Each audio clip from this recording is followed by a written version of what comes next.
is the first day of winter in Canada, but in the southern hemisphere, it's summer. And in Australia, the hot, dry weather is causing catastrophic fire conditions. Flames have scorched nearly 3 million hectares of land. And to put that into perspective, that's about half the size of Nova Scotia. As Abigail Bimman explains, the situation is so dire, for the first time ever, the Australian government has asked Canada to send help. Yesterday was hell.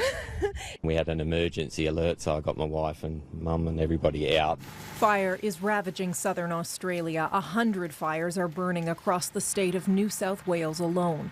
At least half a dozen people have been killed, 800 homes destroyed. I was here in the fire truck with the hose trying to sort of wet everything down, and just a huge wall of flames just came. I had to hide behind the corner as it was coming.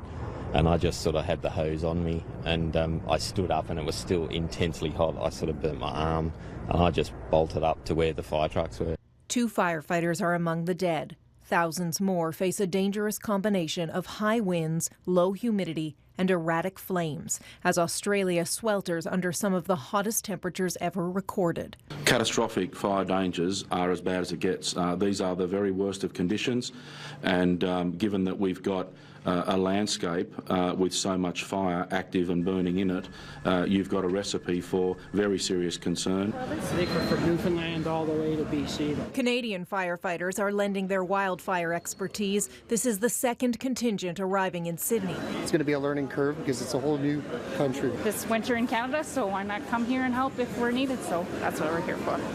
There are now 51 on the ground, and the Canadian Interagency Firefighter Centre says another 18 are set to join them at the end of December. And it's the first time that Canadians have gone en masse to south of the equator, and it actually was quite impressive to me how many people did put up their hands and their families were willing to sacrifice their time over the holidays. We had the Aussies in my area in 2015, so we're really happy to be able to return the favor. And on the political front, protests and a PR nightmare for Australian Prime Minister ScottMorrison, who, amid criticisms of inaction on climate change, stayed on vacation in Hawaii as Australia burned. He issued a rare apology Friday and said he was coming back early. As part of the outrage, Hawaiian shirts with his face on them are being sold, with 100% of the profits going to those who are battling the blazes.